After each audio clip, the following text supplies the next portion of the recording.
لترال بالا رو الان تراش بدیم. دندون سنترال به این صورت بود تقریبا.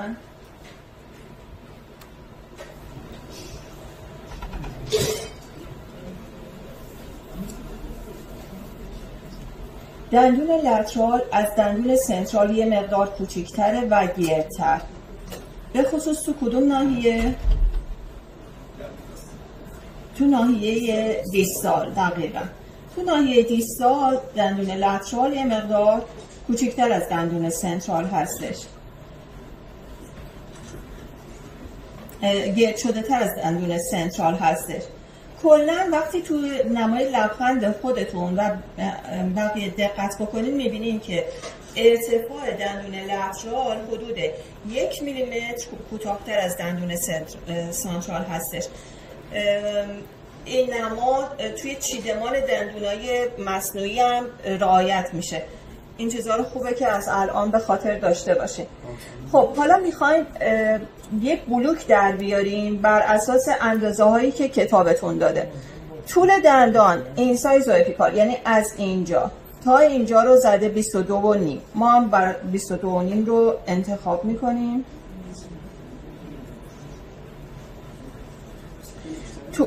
طول تاج رو 10.1 زده.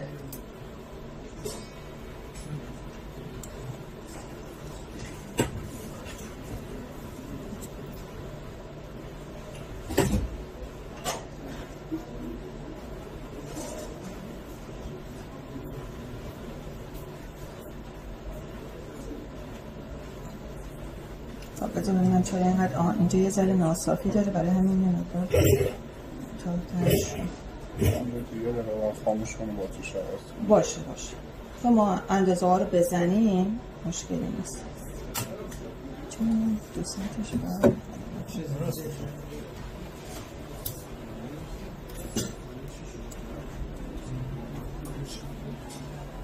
من یه ذره نمیدونم یه نوری برای میدونم بس رو اینجا 22.5 اینجا میشه وسط دقیقا این رو کجایی که رو نظریم.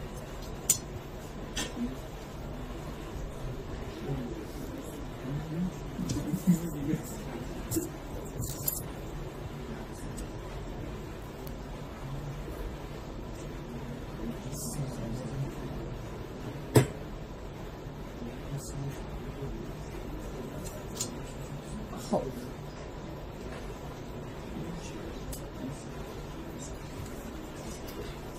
من الان مشخص میکنم لیبیالم کدوم سمت باشه، لینگوال کدوم سمت، مزیال کدوم سمت و دیستال کدوم سمت که گم نشه. خب و بعد حالا اندازه عرض لیبیولینگوالم رو تعیین میکنم. عرض لیبیولینگوالم 8 تا 8 هم هستش که دیگه ما مجبوریم 9 بگیریم.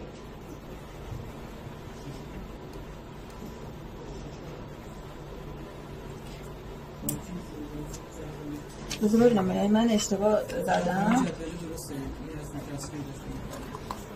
مال آخر عرض لیبیولینگوال 6 درسته. من فکر میکنم پایین رو زدم، میدنه نیش رو زدم. درسته. لترال 6 و 7 و 6 و 3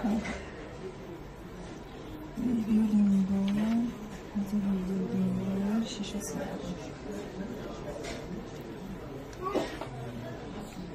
تاج 7 و 5 7 و 5 درسته.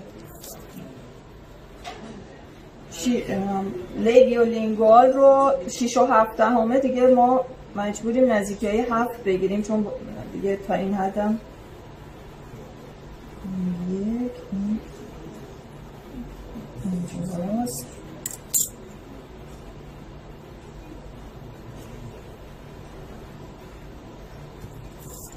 عرض مزیودیستالمون مزیودیستال 7 مزیودیستالمون 7.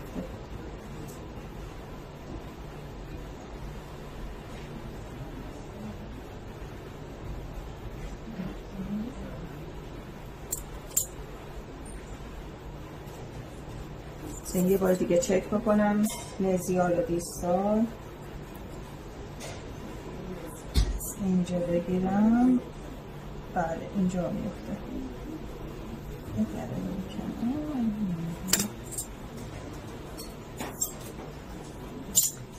بنابراین اون قسمتی که من تراش میدم میشه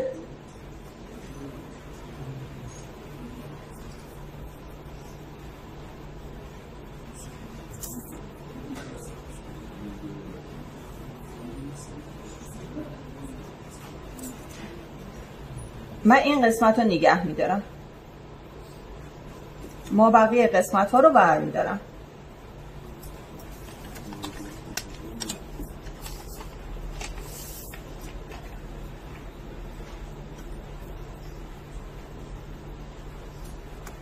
این که بهتون گفتم یه اسپاتول دست چوبی داشته باشین تیزتر باشه، برای این موقع است که شما راحت تر بتونین بردارین.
دندون لترال نسبت به دندون سنترال ظریف‌تره و خطر شکستنش در حین کار بیشتره، باید مراقب باشین.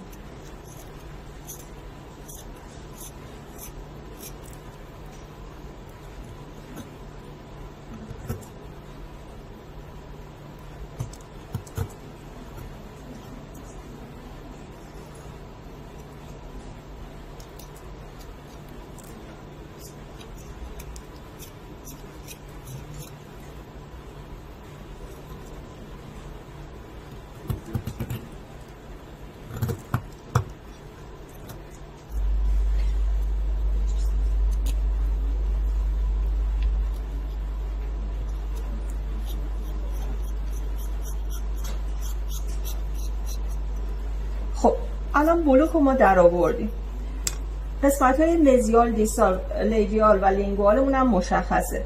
شکلش رو میکشیم. به چه صورت شکل رو میکشیم؟ ببینید طول تاجمون 10.1 هستش، تقریبا این طوله.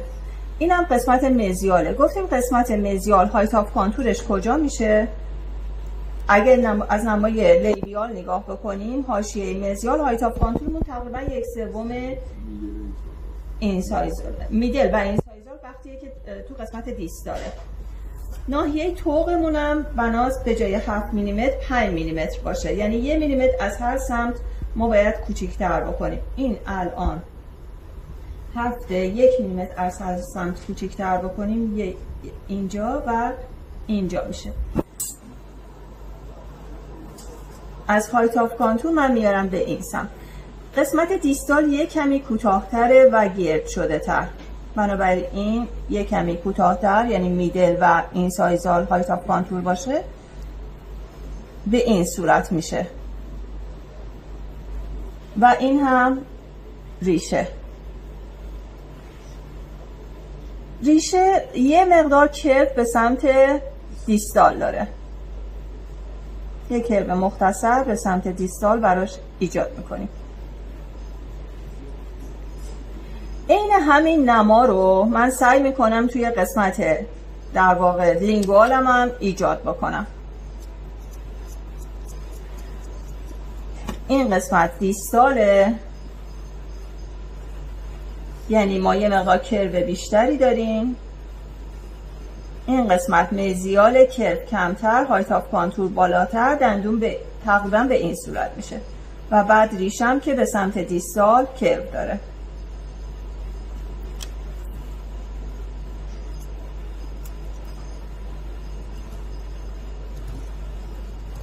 فعلا این نما رو سعی میکنیم درستش بکنیم.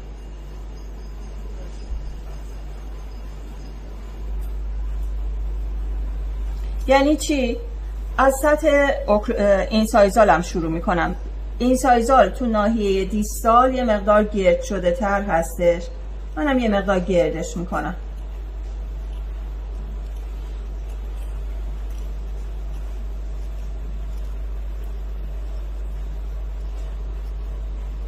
مزیال کمتر گرد شده، مزیال رو کمتر گرد میکنم. یعنی ما الان از مزیال به دیستال یه کمی شیب داریم. لبه این سایزال ما از مزیال به دیستال یه کمی شیب داره. لاین انگل دیستالمون گرد شده ترم هستش. بعد میام به سمت سرویکال بر میدارم، همونجوری که ببینید تو ناحیه تاج عرض تو ناحیه لبه این سایزال عرضمون 10، عرضمون 7، تو ناحیه سرویکال عرض مزیال دیستالمون 5. از بالا به سمت پایین من اینو باریک‌تر میکنم. این تو ناحیه دیستال، اینم تو ناحیه مزیال.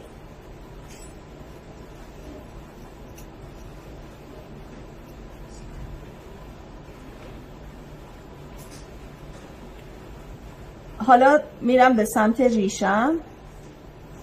ریشه باید به سمت دیستال کرو داشته باشه. یک کمی ناحیه اپیکالمو بیشتر برمیدارم با کرو بیشتر.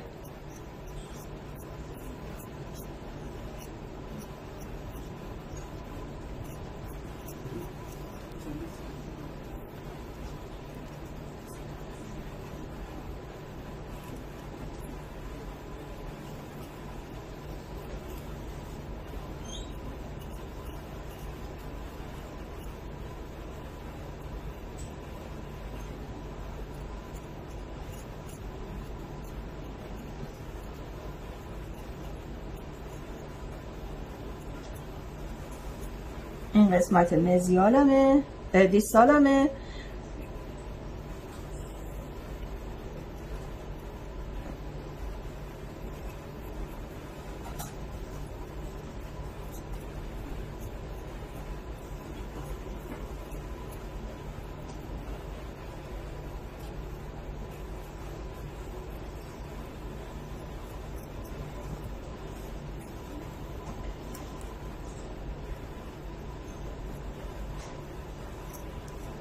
خب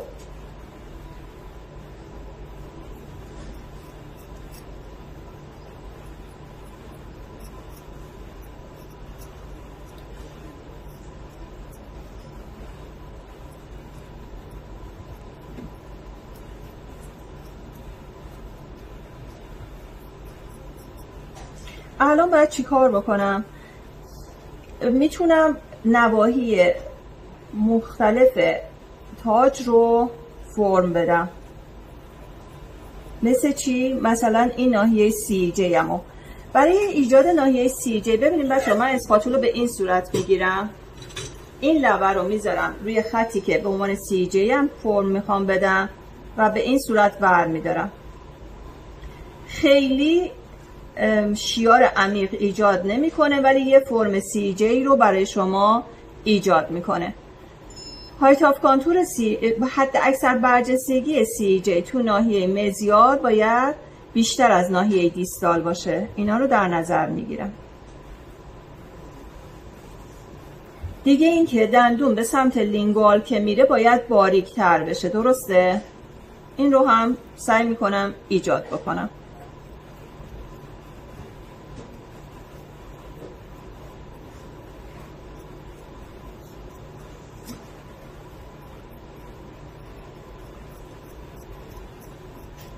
و حالا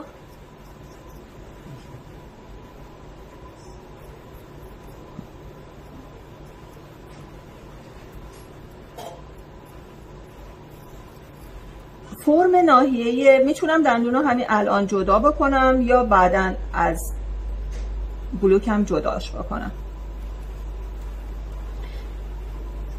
فرم ناحیه این سایزالم رو هم میدم. این قسمت محل لبه این سایزال من باشه. این سی جی همه. اینجا ناحیه سرویکال توی سمت لیویالمه و اینم سینگولوم و سمت لینگوالمه. این سمت هم همینطور، سرویکال، لیویال، سی جی که بلندتره، سینگولوم و لینگوال. قسمت های بالاترش رو دیگه میتونم بردارم. ناحیه ریشه رو هم گرد میکنم. در حین تراشم این نواحی رو گرد میکنم.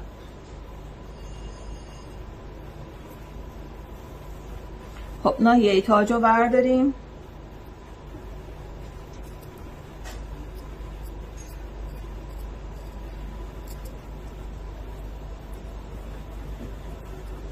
در واقع میشه نیمه این سایزالی سطح لیبیال رو داریم بر میداریم.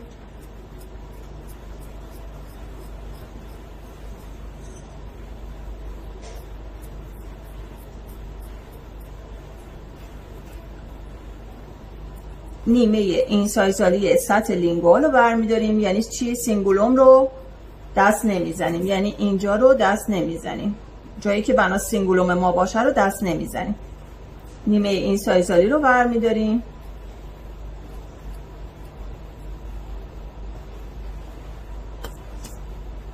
جدا شد.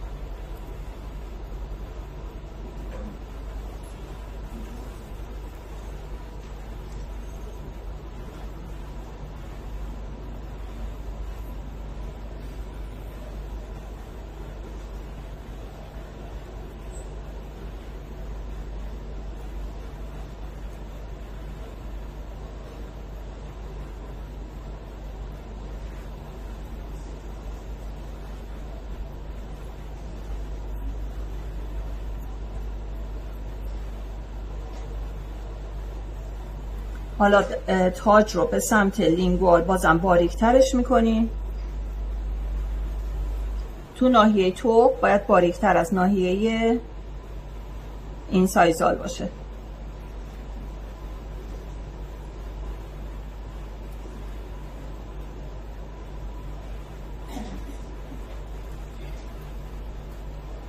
الان اگه دقت بکنید لبه این سایزال ما خیلی پهنه.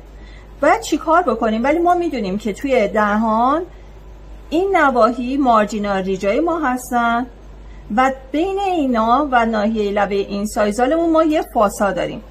من سعی میکنم اینجا رو نگه دارم. سینگولم اما یه ذره پایین تر میبرم.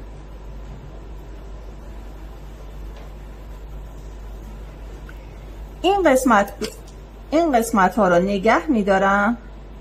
قسمت های ما بین اونو آروم آروم بر میدارم. اینجوری در واقع فوسای لینگوال رو برای دندون لترالم ایجاد میکنم.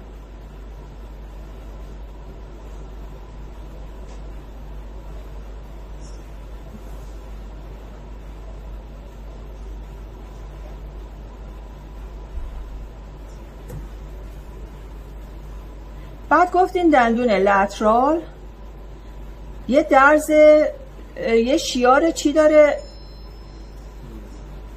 یه شیار داره تو سمت بله لینگو جینجیوال.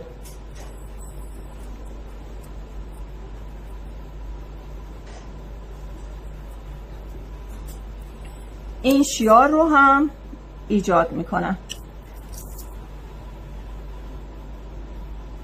وقتی دارم مارجینا ریجم رو فرم میدم از کنارش یه ذره میام روی سینگولوم. این برم وقتی دارم مارجینا ریجم رو فرم میدم به نزدیک این شیار میرسونم، از کنارش یه شیار به اینجا میرسونم.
دور تا دور ریشه رو گرد میکنم.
این لاین انگل های سطح لیبیال باید گرد بشن.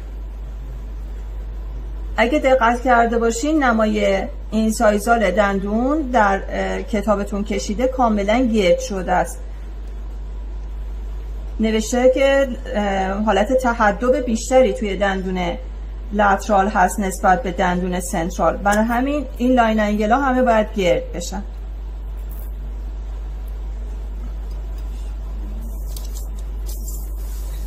دیده نمیشه؟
عکس دندون لترال رو میاری؟ از توی اینجا داره یا توی چیز داره؟ از توی فصلش بید.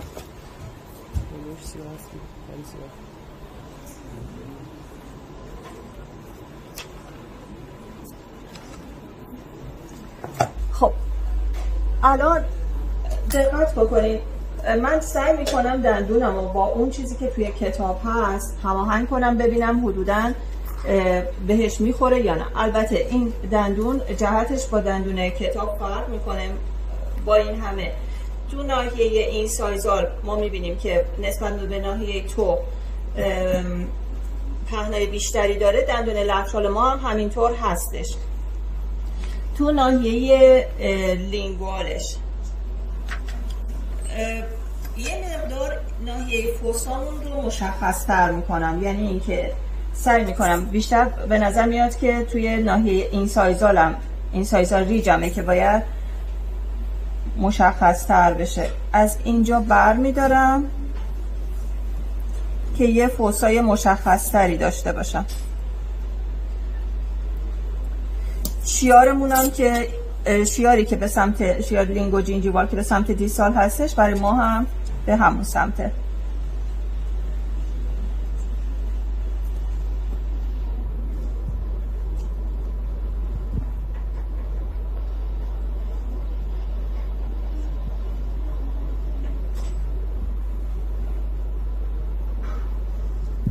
میخوام کتابو جابجا کنم.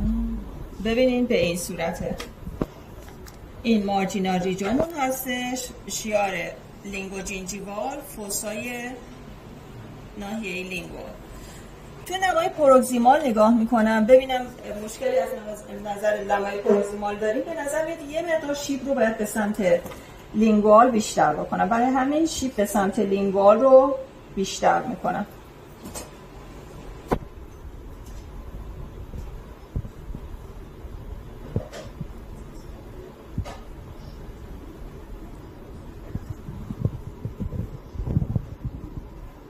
هایت آف کانتور ناحیه سرویکالم رو هم مشخص ترش میکنم. سرویکالم توی سطح لیبیال بیشتر مشخص بشه.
حالا نمای مزیالم رو چک میکنم. البته میگم مال ما جهتش با این فرق میکنه. تقریبا الان نماهاش اوکیه.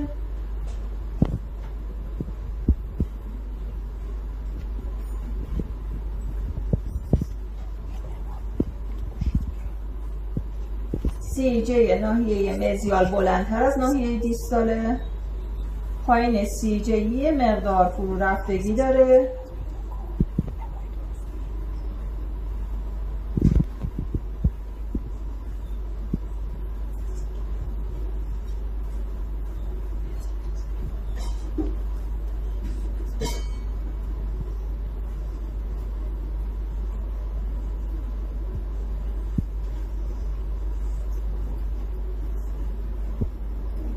اینجا هم شروع تمایل ریشه به سمت دیستاله، چون یه مقدارش جدا شده. الان میذارم روی قسمت اصلی، رو بلوک و چک میکنیم با هم.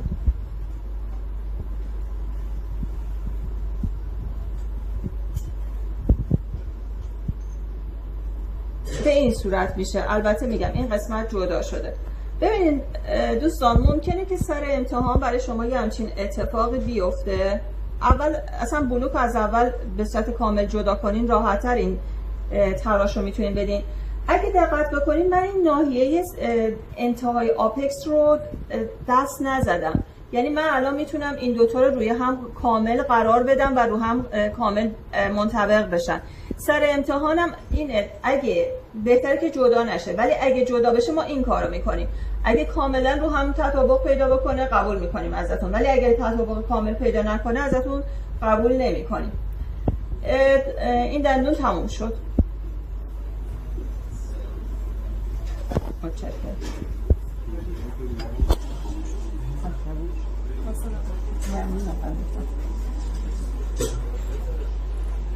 خب شروع کنیم تراش دندونایی که باید انجام بشه، لترال و سانترال بالا.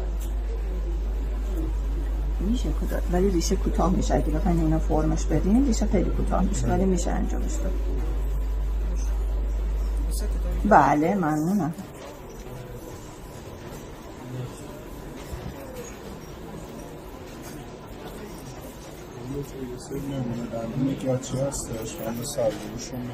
دستتون درد نکنه. ممنون.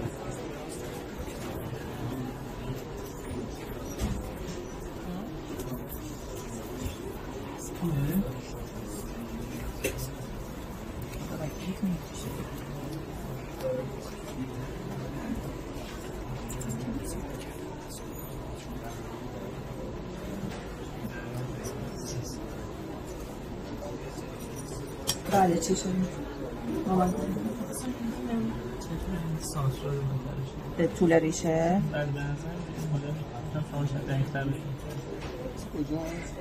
آقای دکتر بهتون چیز رو میدیم.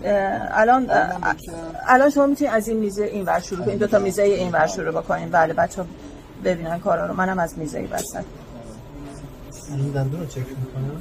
آره دیگه میان دندونا و چیزا رو چک میکنن. شما بپرسید از آقای دکتر بپرسین که بالا سرتون بیان دیگه. بهتر نیست اینجوری؟